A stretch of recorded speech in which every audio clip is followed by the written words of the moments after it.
He never expected to see me again, not after the way we tore each other apart years ago. And yet there he was, standing in front of me on the porch, holding the hand of a child who wasn't his but looked at him like he hung the moon. I laughed at the absurdity of it, though my chest ached. You've got to be kidding me. Out of everyone in this messed up town, it had to be you. His name was Ryan, and once upon a time he was the only person who truly knew me. Back in high school, we were inseparable, tied together by secrets and stolen glances. But small towns don't forgive easily, and neither do broken hearts. I walked away, convinced it was for the best. Now fate had shoved him back into my life, along with a child who needed more than either of us knew how to give. Her name was Lily, 5 years old, eyes wide with a world she couldn't always understand. She wasn't Ryan's daughter by blood, nor mine, but somehow we had both been Kaledno, forced into becoming her guardians. The judge's words still rang in my head. She has no one else. You're her best chance. I wanted to run. God, I wanted to run. Responsibility had never been my strong suit. But when Lily reached out with her small hand, fingers trembling until they found mine, I felt something shift, something I couldn't ignore. Ryan's jaw was tight as he watched me. He hadn't forgiven Michelle, maybe he never would. But there was a softness in his eyes when he crouched down to button Lily's coat, when he smoothed her hair with a gentleness that contradicted the bitterness simmering between us. We weren't partners. We weren't friends. We were two broken men stitched together by circumstance, standing on the edge of something neither of us could define. And yet, as the days stretched into nights, the weight of caring for Lily drew us into the same orbit. It started with the small things. Ryan making pancakes in the morning, while I struggled with Lily's shoelaces. Her giggle at our clumsy teamwork was enough to melt the ice I'd built around myself. Later, when she had nightmares, Ryan and I would both rush to her room, colliding in the doorway, silently arguing over who would comfort her until we realized she wanted us both. The house became less lonely. The silence between us, once unbearable, began to hum with unspoken things. But old wounds don't heal easily. One night, after Lily had finally fallen asleep, Ryan cornered me in the kitchen. The only light came from the fridge, casting a pale glow over his face. "Why did you leave?" His voice was low, ragged, like he'd been holding the question in for years. I swallowed hard, my throat burning. Because I was scared. Because I thought if I stayed, I'd ruin you. "You did ruin me," he snapped, though his eyes betrayed the pain behind the words. Then softer. "But you were also the only thing that ever made me feel real." The silence that followed was heavy, thick with memories of hands clasped under the bleachers, whispered promises in the dark. I wanted to reach for him, but fear still coiled tight around my chest. And yet Lily changed everything. She didn't care about our past or our mistakes. To her, we were simply the ones who showed up. The ones who held her when she cried, who read her bedtime stories, who stood at the edge of the playground, watching like hawks. One Saturday afternoon, she tugged us both into the living room, insisting we sit side by side as she performed a clumsy dance to a Disney song. I caught Ryan's gaze across the couch, and for a moment, the years melted away. His smile hesitant, genuine hit me like a punch to the gut. We were building something fragile, something dangerous, because falling in love again wasn't part of the plan. The town still whispered. People still looked at us sideways in the grocery store, two men raising a child together as if it were an abomination. I'd overheard cruel words, unnatural, selfish, poor kid, and each one dug under my skin like glass shards. Ryan bore it with quiet defiance, his arms steady around Lily's shoulders, his back straight as if daring the world to challenge him. I envied his strength. Me, I was still learning how to breathe without flinching. But at night, when the house was quiet and Lily was asleep, I saw the cracks in him too. The way his hands shook as he poured whiskey into a glass. The way he stared at the ceiling, as if waiting for the past to come crashing down. It was in those moments, sitting together in the dim kitchen light, that the distance between us began to close. Not with grand gestures, but with quiet, necessary ones. his hand brushing mine when he passed me a plate. My shoulder pressed against his as we leaned over Lily's drawings. The shared laughter when she insisted we both braid her hair, and we ended up a tangled mess of fingers and rubber bands. And slowly, terrifyingly, I realized I didn't just love Lily. I still loved him. But love never comes without a cost. It was a Tuesday morning when everything nearly fell apart. Lily's school had called. There had been an incident. Some kids had mocked her, asking why she didn't have a real mom and dad. She had thrown her crayons at them, screaming until a teacher pulled her away. When we arrived at the principal's office, Lily was red-eyed, trembling, her small fists clenched tight.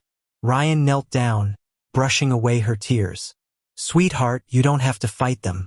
You've got us." She shook her head violently. "They said you're not real, that you're not family." Her words cut deeper than any insult hurled at me in years. I saw Ryan flinch, his jaw tightening, but he gathered her into his arms and whispered, "Family isn't about what other people say. It's about who stays.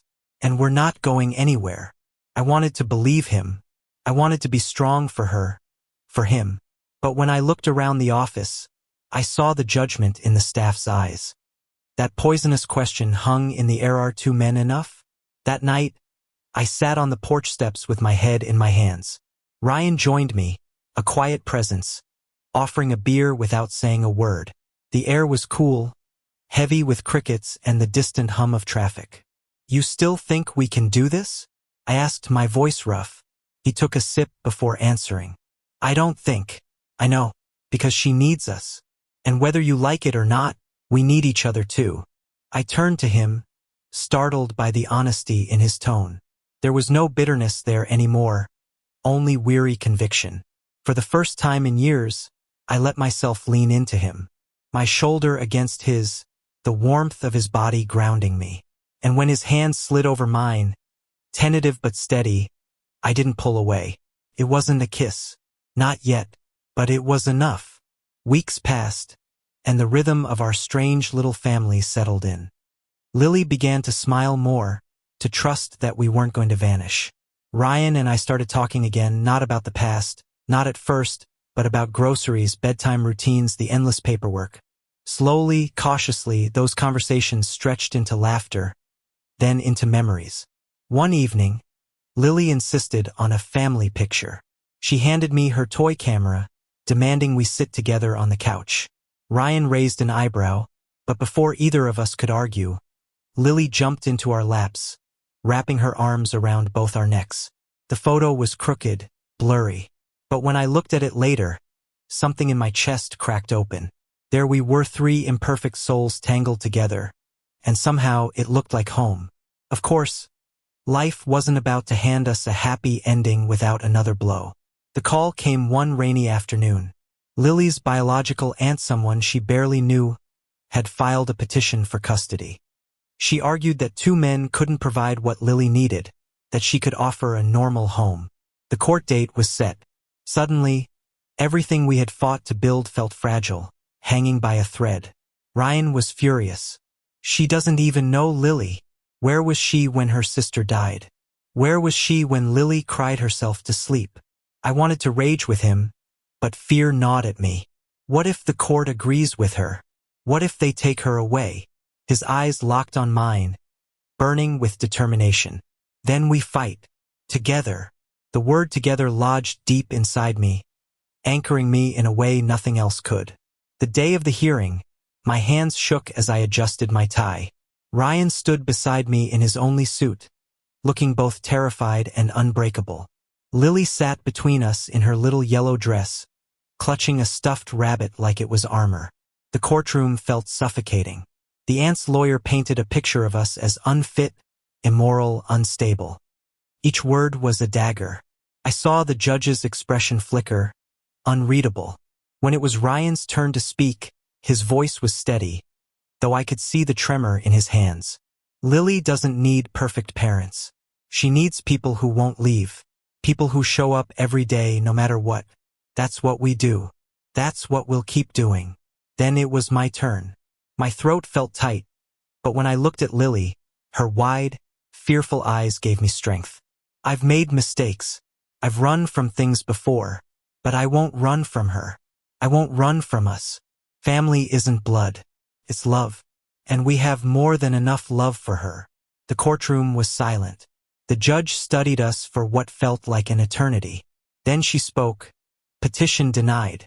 Custody remains with the guardians. I exhaled a breath I hadn't realized I was holding. Lily squealed, throwing her arms around both of us. Ryan's hand found mine under the table, squeezing tight. For the first time, I believed we might actually make it. That night, after Lily was asleep, I found Ryan in the living room, staring at the crooked family photo on the wall. She's ours? I whispered, the words trembling with disbelief and relief. He turned, his eyes shining. Yeah, she's ours. I stepped closer, my heart pounding so hard it hurt. For years, I'd carried the weight of what I'd lost, what I'd destroyed. But here, now, with him I felt something I hadn't dared hope for.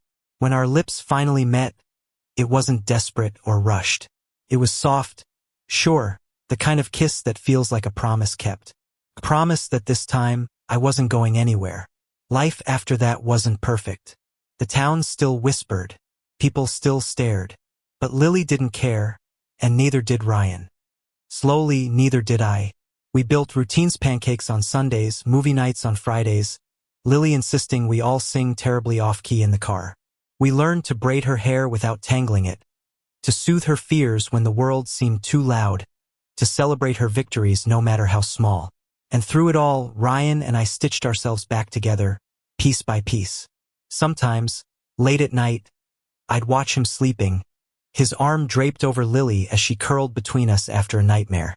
And I'd think, maybe love isn't about grand gestures or perfect timing. Maybe it's about showing up, even when it's hard. We weren't what the world expected, but we were enough. For her, for each other. And for the first time in a long, long time, I was home. Thank you for listening. Don't forget to like and subscribe to stay updated with the latest videos.